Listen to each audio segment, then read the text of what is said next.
अमूल एक ऐसी कंपनी है जिसके प्रोडक्ट पे लोग काफ़ी ज़्यादा ट्रस्ट करते हैं और यही एक रीज़न बन जाता है कि इनकी सेल्स बहुत ज़्यादा है। हाँ, अगर आप इनके साथ जुड़ के बिज़नेस करना चाहते हैं तो आज की इस वीडियो में मैं आपको बताने वाला हूँ कि आप इसकी डीलरशिप कैसे ले सकते हैं, यानी कि अमूल की डीलरशिप कैसे ले सकते हैं और आपका इसमें इन्वेस्टमेंट कितना जाने वाला है, कौन कौन से डॉक्यूमेंट्स आपके लगने वाले हैं, कितना प्रॉफिट आपका निकल के आने वाला है, डीलरशिप के लिए कहाँ पे आपको अप्लाई करना है। आज की इस वीडियो में मैं आपको ए टू जेड टोटल जानकारी देने वाला हूं। तो चलिए देर न करते हुए इस वीडियो को स्टार्ट कर लेते हैं।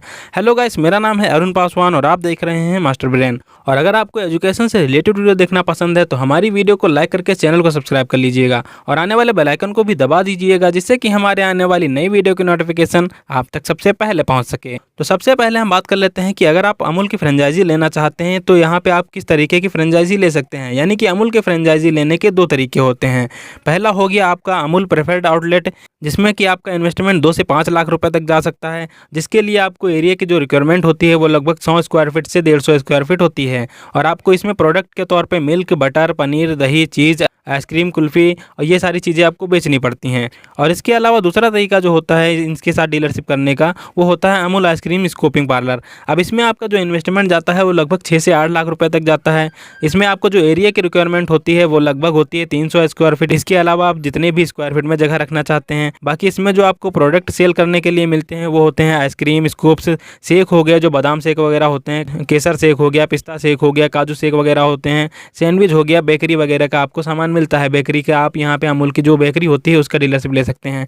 अब यहाँ पे आप दोनों तरीके के भी डीलरशिप ले सकते हैं और एक तरीके की भी डीलरशिप ले सकते हैं। अब बात करते हैं कि अमूल यहाँ पे सिक्योरिटी अमाउंट पे कितना पैसा जमा करवाता है। तो लगभग यहाँ पे 25 से 50 हज़ार रुपये तक अमूल सिक्योरिटी अमाउंट पे पैसा जमा करवाता है, जो कि नॉन रिफंडेबल होता है। यानी कि एक बार पैसा देने के बाद आपको यहाँ पे वो पैसा वापस नहीं मिलता है। इसके अलावा आप जो दुकान रखने वाले हैं, जहाँ पे भी आप अपनी शॉप रखने वाले हैं, उसके अंदर इंटीरियर भी आप अच्छा बनवाएंगे तो उसमें भी आपका खर्चा जाने वाला है। लगभग आपका उसमें 1 से 1.5 लाख रुपये भी खर्चा हो सकता है। बाकी 50 से 60 हज़ार रुपये तक भी इंटीरियर पे खर्चा होता है। बाकी आपके दुकान के ऊपर डिपेंड करता है कि आप कितनी बड़ी दुकान रखते हैं, कैसा डेकोरेशन करवाते हैं, उसी हिसाब से आपका इंटीरियर का खर्चा जाने वाला है। और इसके अलावा आप यहाँ पे अमूल की डीलरशिप लेने जा रहे हैं तो आपको यहाँ पे कुछ चीज़ों की ज़रूरत पड़ सकती है, जो इसके इक्विपमेंट्स होते हैं उनकी ज़रूरत पड़ सकती है, जैसे कि डीप फ्रीज़र हो गया, रेफ्रिजरेटर हो गया, स्कूपिंग काउंटर हो गया, ओवन हो गया, मिक्सर हो गया। इन सारी चीज़ों की आपको ज़रूरत पड़ने वाली है, तो इनके ऊपर भी आपका इन्वेस्टमेंट जाने वाला है। लगभग 1.5 से 2 लाख रुपये इनके ऊपर भी आपका इन्वेस्ट हो सकता है। बाकी बात करें कि आपका इसमें प्रॉफिट कितना निकल के आता है, इसकी डीलरशिप लेने के बाद में आपको कमीशन कितना मिलता है। तो अमूल डिस्ट्रीब्यूटर से आप डायरेक्टली प्रोडक्ट ले सकते हैं। यहाँ पे अमूल जो होता है वो डायरेक्टली प्रोडक्ट आपको सेल करता है और इसके अलावा आपको कुछ प्रोडक्ट पे 2.5% तक प्रॉफिट मिलता है। और उसके अलावा कुछ प्रोडक्ट ऐसे होते हैं जिसमें आपका 10 से 20% तक प्रॉफिट मार्जिन निकल के आता है। जैसे कि आप अगर मिल्क बेचते हैं तो उसमें आपका निकल के आता है 2.5% तक प्रॉफिट एक पाउच के ऊपर। इसके अलावा जो आप आइसक्रीम वगैरह बेचते हैं उस पर आपका यहाँ पे 20% तक प्रॉफिट मार्जिन निकल के आता है। बाकी आप दही, पनीर के जो बटर वगैरह पाउच वगैरह होते हैं जो इनके, वो अगर आप बेचते हैं तो आपका उसमें 8 से 10% तक प्रॉफिट मार्जिन निकल के आता है।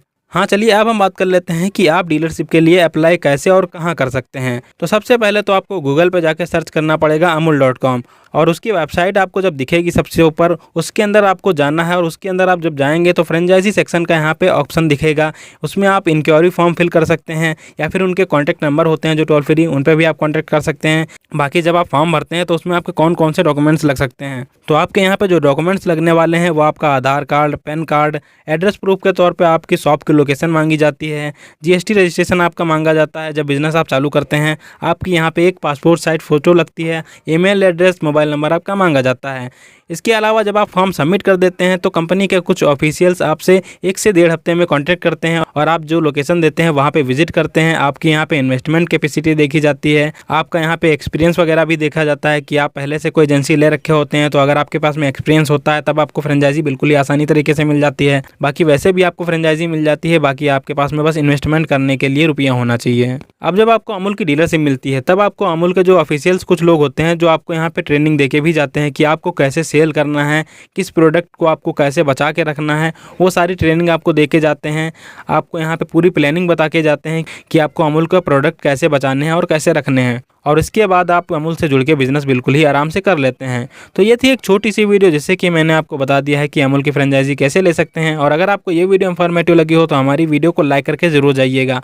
मैं मिलता हूँ आपको नेक्स्ट वीडियो में, तब तक के लिए जय हिंद, वंदे मातरम।